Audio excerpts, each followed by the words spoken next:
What's going on, guys? Welcome back to Consuming Crime with Jen and Jules. It is Jules here. What's up? I think this is going to be the first video that I put on YouTube. Actually, they're all on YouTube. They're just unlisted, so you need a link to watch them, and that link is accessible when you subscribe to the $12 Patreon. But I was actually thinking about changing the way that I do things. So instead of having a Patreon account, which there's still a couple bonus episodes on there if you do want to check it out at the $5 level, instead of doing that, I'll save that and do that later. I'm just going to start putting my face regularly on YouTube as like a YouTube channel. So this is going to be a podcast on all platforms on top of the fact that it's going to be on its own YouTube channel. So yeah, this might be most of your first time seeing a full story with my face, if you're on YouTube, of course. Those blinds are going to be a problem if the cats jump up there, which they definitely will, so look forward to that if you're watching. But yeah, I guess that means I can skip the whole Patreon spiel. Oh well. Okay, before we get started, make sure you give us a 5-star review wherever you're listening. If it's not 5 stars, let me know what I'm doing wrong, and I will go ahead and try to fix that for you. So I'm going to read the preview before we jump into it in case you guys haven't read it already. On October 9th, 2004, in Miami, Florida, a resident from an apartment complex was walking to his car when he was stunned by a body falling straight into the concrete in front of his eyes. He calls police and they identify the victim as 23-year-old James Glass. Once detectives discover the source of where James had fallen, they are left with more questions than answers. Before we get into it, I do want to mention that the documentary sort of clarifies in the beginning that some names have been changed and some images are not the real images because of privacy reasons. So that's part of the reason why when I'm previewing it to you guys, like on Facebook or on the website, I don't have a picture of the victim or the suspects or pretty much anything because I cannot find James Glass or the other victim in this at all. Like I said, this took place on October 9th, 2004 in Miami, Florida. It's 9 a.m. on a Saturday. Michael Pearson, who's the name of the resident that I mentioned, was walking out of his apartment complex, walking to his car on his way to work, the gym, we don't know. And he saw a person fall to their death. And the way that the documentary described it, it was right next to him, and the way that they dramatized it, so to speak, was right in front of him. I'm not sure that it was right in front of him, but I know that he saw it happen. So of course he calls police, he tells them what happened. The dispatcher asks him, okay, did this person already jump? He's like, they definitely already jumped and they are definitely not alive anymore. Being interviewed in the documentary now is a man named Joe Shalacy. I think it's Shalacy. He's a retired homicide detective and he was a detective from the year 2001 to 2005. He actually tells most of the story. He receives a call from Detective Rodriguez telling him that they've got a jumper. He tells Rodriguez that he's tired, he kind of just wants to go home. He's been working 3 days in a row. And Rodriguez is like, don't worry about it, I'll take it. And something in this Detective Shalacy, I'm just gonna call him Detective S. And Detective S tells him to go. So he follows his gut and he goes to the complex. First thing he noticed is that this is a very high-end complex. It's also very high. It's also a busy street. There's life all around. It's not necessarily like a secluded area. When looking at the body, he also noticed that the man looked very young. At first glance, you would assume that this is a suicide. But when he's looking further at the body, he's noticing that he has stab marks in the center of his chest, as well as cuts on his hands and arms. His fingernails were also chipped as if he had been fighting for his life, so this was maybe like a self-defense situation, and that's exactly what detectives assume, is this man was pushed and he tried to defend himself. So we have to figure out where he came from, who he was with, and go from there. But one thing's for sure to them, this was not a suicide. They check surveillance tapes from the morning and last night. They see that his car, with him driving, goes in at 6:50 in the morning, and there's a woman sitting in the passenger seat, and she's wearing a red jacket. So the next step, obviously, is to go find this woman. They start questioning people in the complex, neighbors, upstairs, downstairs, and they're saying, we don't know nothing, we didn't see anything, and they get nothing from them. Detective Rodriguez is going around the building trying to figure out where maybe he sees like a window open, and that's what he finds. He did find a window that was open. He noticed it was open because the curtains were like flailing outward, and that was the only window that was open, at least how it looked in the dramatization. They found out that this is actually kind of creepy, guys. It was on the 14th floor in apartment unit 1414. So 14 is now, to me, an unlucky number. Because of exigent circumstances, they were able to go in without a warrant, so they called management. Management got the key, let them in. After entering, Dr. S is like, this is where it happened. Something happened here, because he just notices blood. There's blood on the floor, blood on the couches, on the blankets, and then he also finds a wallet with an identification card or a driver's license in it. The man that had fallen to his death was named James Glass, and he was 23 years old. So they're looking around the room, and they're noticing a lot of blood. The window's still open. And then Dr. S sees drag marks, with bloody drag marks. So he's like, the hell? Like, if he jumped, how did that happen? So he follows the drag marks, and it leads to a bathroom. Once he enters the bathroom, he sees what stuns him immediately. It was a woman in the bathtub, and she was no longer living. When he went up to her, she was just in her underwear. I don't know if it was like bra underwear or if it was just underwear, I'm not sure. But the documentary does not mention that there was any sort of sexual assault that happened.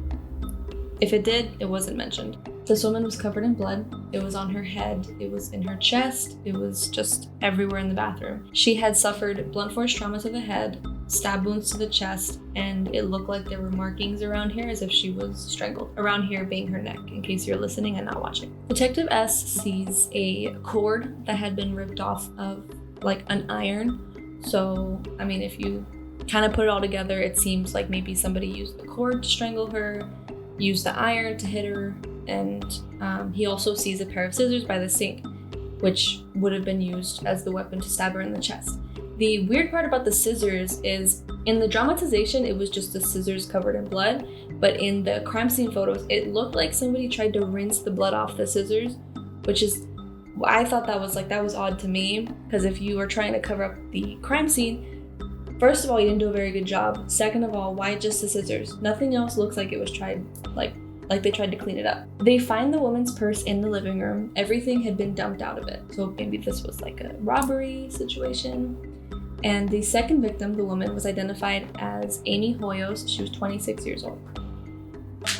Again, if you look up her name, she does not pop up. So I do think this is one of those victims that they kept her name a secret, just for privacy reasons. They also found Amy's phone on the crime scene. For this, they did need a warrant to get by the passcode, so they just collected it into evidence. They also find a knife by the couch, covered in blood.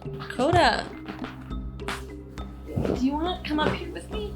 This is Coda, by the way. I don't know if you guys have been listening for a while, you probably heard me yell at him sometimes because he tends to play only when I'm recording.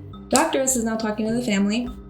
He talks to the father, Amy's father, and he said he could barely tell her that she was gone. He couldn't even say, your daughter's dead. Like, he could only say that she's gone, which he figured out what that meant. They find out that Amy was a receptionist and she really wanted to be a firefighter. Her sisters say that she was very caring, she was a very sweet girl, and she was just a strong woman overall. Amy's father did not really know James, but she did know his name. And the sisters did know a little bit more about James. And they said, yeah, no, they're friends, strictly platonic. They were not romantic, nothing like that. At least that's what Amy said. James was new to the area. He had just moved from Texas, and she was just trying to be his friend. And as far as they know, like, Amy was all that he really kind of had as far as friendship goes.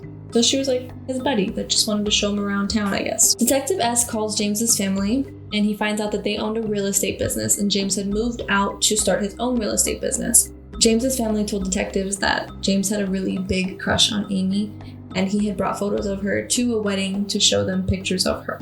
So he was into her. I'm not sure if Amy was aware. I'm sure she was. Most women know when somebody's into them. But clearly, it was not reciprocated, or maybe she just kept it a secret. We don't know. So they get Amy's phone unlocked, and they see that the last call was a local number, and they decide to call it, obviously, and it is a man. Detective S asks if he's a friend of Amy, and the man on the phone starts getting a little bit defensive, starting to say, who are you? What is this about? And then he just hangs up the phone. So the detective calls him back and says, hey dude, don't hang up on me. And the guy's like, well, give me your name, give me your badge number, who do you work for? So he's like, Miami Police Department. My name is Detective S, and here's my badge number. So he's like, okay, that's fine. This man is identified as Abe Metz, and he is a limousine driver. He starts to open up, and he seems to be pretty cooperative.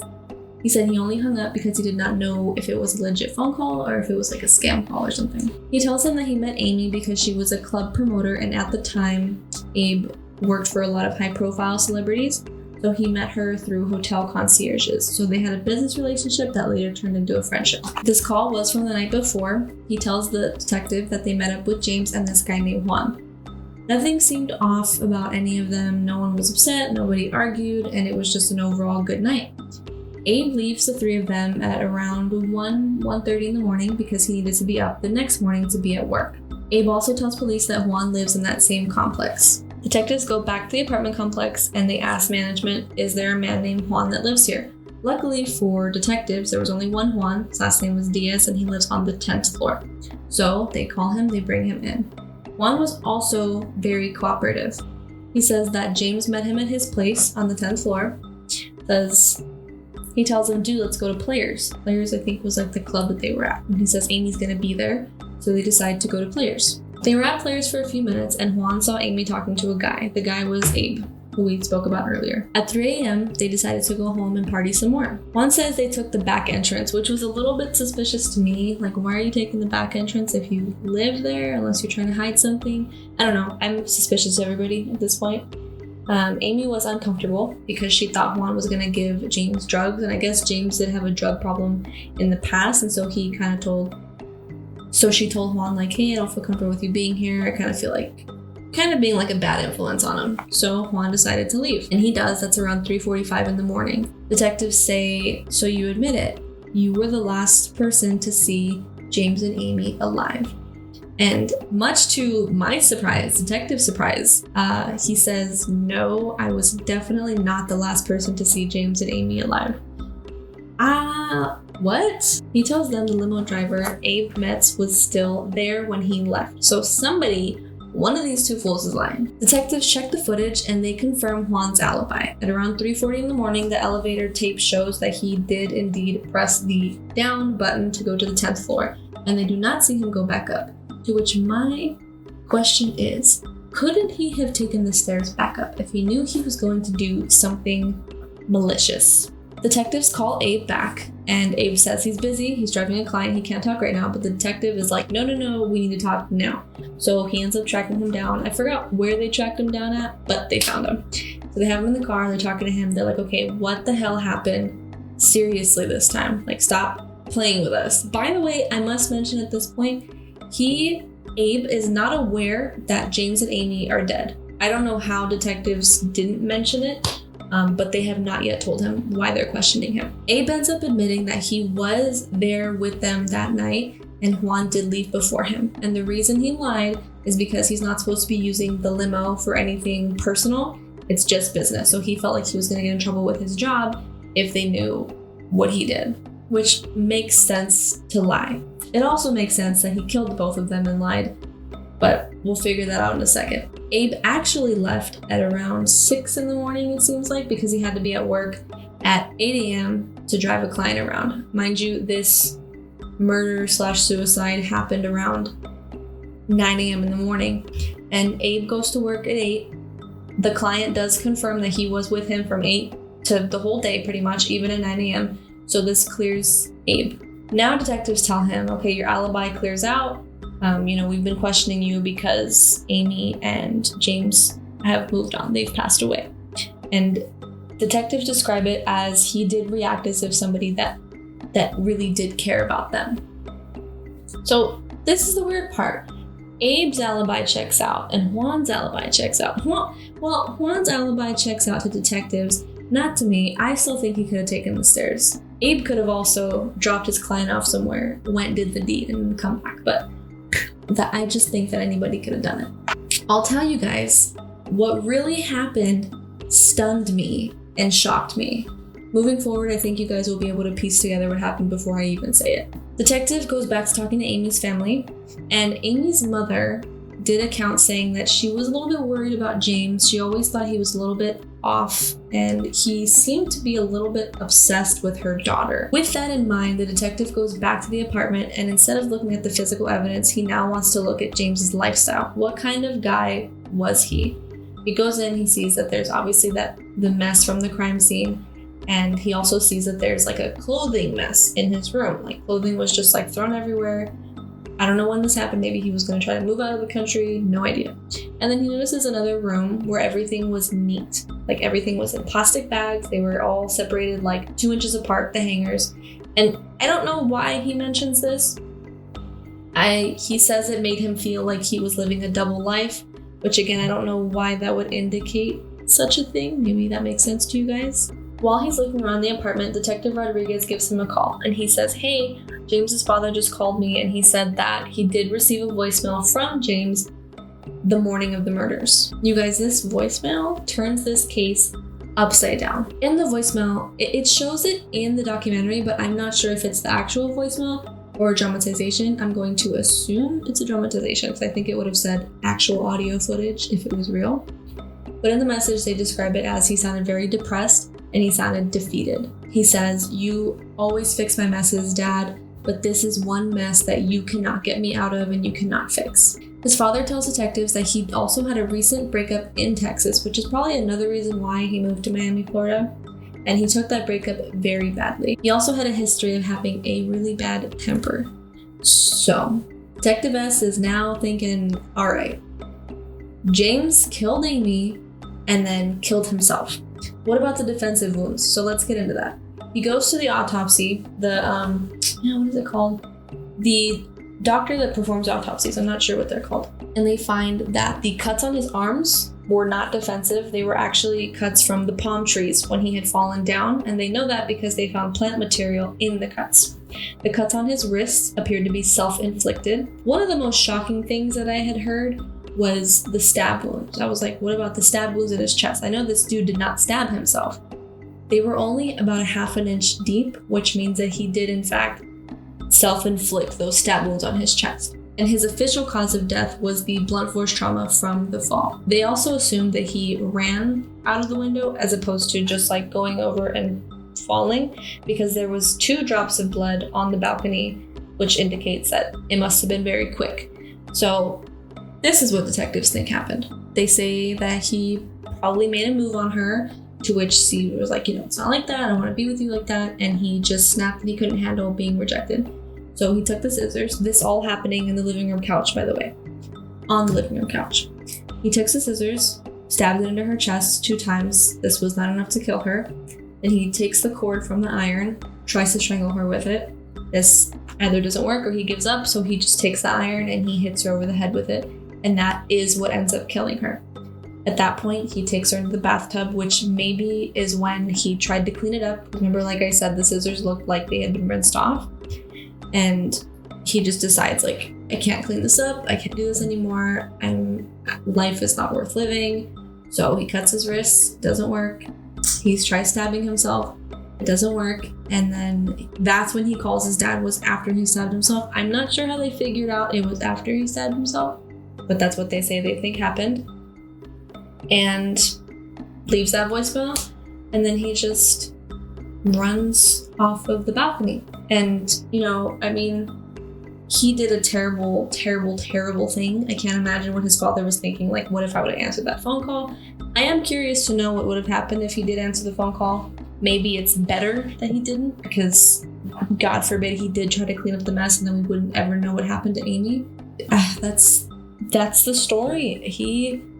I don't know if it was because he was rejected. Truly, there is no way of knowing what started that.